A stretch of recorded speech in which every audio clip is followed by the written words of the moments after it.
सुनो नाज़रीन, प्रोग्राम जवाब खपे सां गॾु मां आहियां इम्तियाज़ मीर। जीअं त अवाम जे मथां हिकिड़ो दफ़ो वरी बिजली बम किरायो वियो आहे ऐं ₹5.40 पर यूनिट ते, माना हिकिड़ो महांगाई जो तूफ़ान ईंदो। ऑलरेडी महांगाई आहे, महांगाई जो तूफ़ान आहे, वरी जेको आहे बिजली जा बिल वधण, ग़रीब माण्हू, मुतवसित तबिको, मिडिल क्लास कीअं ज़िंदगी गुज़ारे सघंदो। उन सां गॾु सदर इलेक्शन कमीशन खां ख़त लिखो आहे त गॾिजी वेही करे, यानी कि अॼु या सुभाणे इलेक्शन जी डेट तारीख़ ॾिनी वञे त इलेक्शन कॾहिं थींदा, ऐं इलेक्शन जे लाइ इहो चयो थो वञे त डीलिमिटेशन ऐं वोटर लिस्ट ऐं उन ते एतिराज़ात, उन ते काफ़ी शयूं, इलेक्शन अञा बि 4-5 महीना डिले थी सघे थी, पर इलेक्शन कमीशन खां इहा डिमांड बार बार पीपल्स पार्टी करे थी त इलेक्शन जेको आहे टाइम ते, आइन जेको चए थो उन ते थियणु खपे। नाज़रीन, मूंखे टेलीफोन लाइन ते जॉइन किया सीनियर रहनुमा, सीनियर सियासतदान MNA रही चुकी हैं शाहिदा रहमानी साहिबा। मैं आपको वेलकम करता हूँ अपने शो। बहुत शुक्रिया इम्तियाज। हुकूमत ने अवाम पर बिजली बम गिरा दिया, ₹5.40 पर यूनिट। जिस तरह बड़ी ऑलरेडी आपको पता है कि अवाम के ऊपर बड़ा बोझ है, महंगाई, बेरोज़गारी, बिल, पेट्रोल, सारी चीज़ें बढ़ गई हैं, क्या कहेंगी? जी इम्तियाज, आप समझ रहे हैं, आप एक अरसे से प्रोग्राम भी करते हैं और आपको पाकिस्तान की माशी सूरत हाल का भी इल्म है कि 3.5 साल के लिए, 4 साल के लिए जो तब्दीली के नाम पर इस मुल्क में तबाही आई और उसने जिस तरीके से इस मुल्क के साथ किया, उसको वो कहते हैं ना कि लम्हों की खता सदियों ने पाई। और वो जो गलत फैसले हुए उस दौर में, जो IMF, वर्ल्ड बैंक से हमारे तमाम किए गए एग्रीमेंट, मुआहदे, उनको तोड़ा गया और उसके बाद जो है पूरी कौम, पाकिस्तान की तमाम कौम जो है इस वक्त उन तमाम चीज़ों को भुगत रही है इस महंगाई के नतीजे में। और अगर उस वक्त ऐसा ना होता कि जो हमने पेट्रोल के इंटरनेशनली प्राइस बढ़े थे और हमने जो है उस वक्त इंतहा, आपको याद होगा कि फौरी तौर पे जैसे यहाँ से एक पॉलिटिकल रैली निकली चेयरमैन बिलावल भुट्टो जरदारी साहब की क़यादत में, तो इमरान खान साहब ने घबरा कर ना सिर्फ तमाम मुआहदों को तोड़ा और उन्होंने उस वक्त जो कि एग्रीमेंट किए हुए थे कि हम, जैसे अभी IMF से एग्रीमेंट हुआ है कि हमें बिजली की कीमतों को इतना करना होगा, पेट्रोल की कीमतों को इतना बढ़ाना होगा, और जिसको उस वजीर आजम शहबाज शरीफ ने कहा कि हम बड़ी मजबूरी के हालत में IMF के पास गए क्योंकि मुल्क डिफॉल्ट हो रहा था। मुल्क, आपको पता है कि मुल्क को दुश्मनों ने कोशिश की थी, मुल्क दुश्मन कुव्वतों ने, कि इसे जो है श्रीलंका की तरह डिफॉल्ट कर दिया जाए। और ये ख्वाहिश भी थी, वो वीडियोस, वो ऑडियोस आपने सुनी कि जिसमें अपील की जा रही है कि जी पाकिस्तान को लोन ना दिया जाए, पाकिस्तान को कर्जे ना दिया जाए, पाकिस्तान के साथ जो साजिश की गई वो सारी आहिस्ता आहिस्ता बेनकाब होती जा रही है। तो यही वजह है, बिल्कुल अफसोसनाक खबर है और इंतहाई अफसोसनाक है कि एक तरफ हम सब जो है गैस, बिजली, पानी, हाँ, और तमाम चीज़ों में जब पेट्रोल की कीमतें बढ़ती हैं, बिजली की कीमतें बढ़ती हैं, तो ऑटोमेटिक आपकी तमाम चीज़ों की अशिया खुदोनविश की कीमतें भी बढ़ जाती हैं। लेकिन इंशाअल्लाह ताला उम्मीद है कि बहुत जल्द जो है इस पे काबू पा लिया जाएगा। लेकिन आप देख रहे हैं कि जो पॉलिटिकल और माशी तौर पे बहरानों का सामना है, तो उसमें काफ़ी चीज़ें इस तरह की हो रही हैं। इंशाअल्लाह पूरी कोशिश है। और इस वक्त जो केयर टेकर सिस्टम आया है उसमें भी आपने देखा कि निगरान हुकूमत के पास जो हमने एक काबिल जो है वो वजीर खजाना रखा है, तो इंशाअल्लाह ताला उम्मीद है कि बेहतरी आएगी।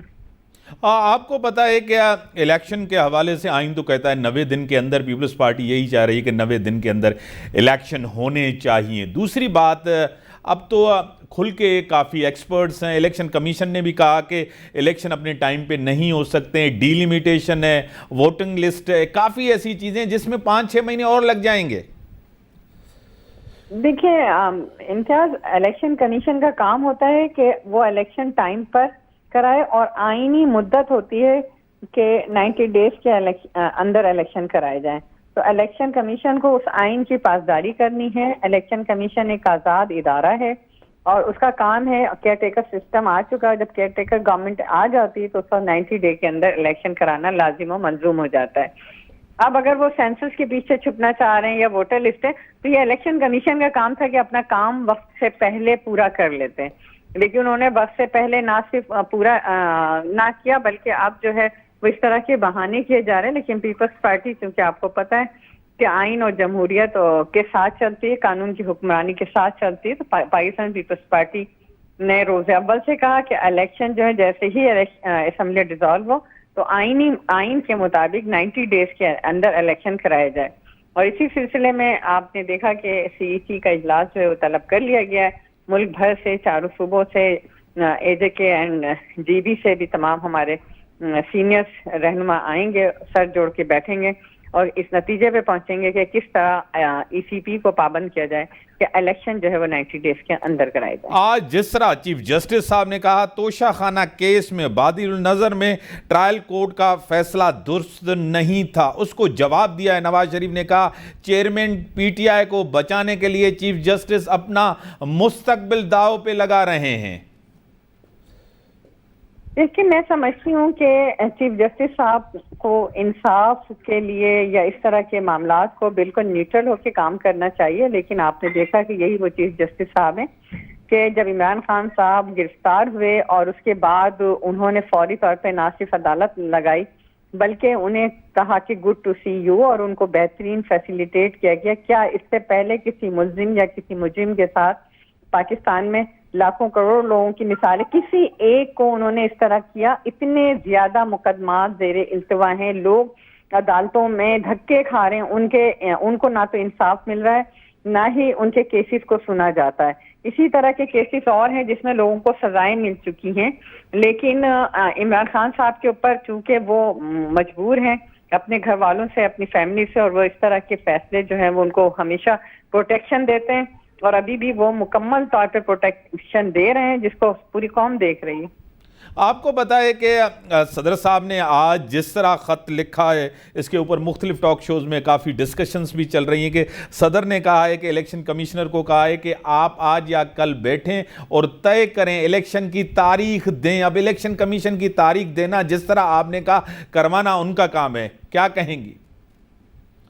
دیکھیں بالکل صدر صاحب نے کیا ہے، لیٹر لکھا ہے، آئینی تقاضا ہے، لیکن صدر صاحب نے خود کون سے آئین کی پاسداری کی ہے؟ انہوں نے بھی تو اسمبلیاں کس طرح تحلیل کی تھی، آئین کو کس طرح ڈھونڈا تھا اپنے یک جنبش قلم سے.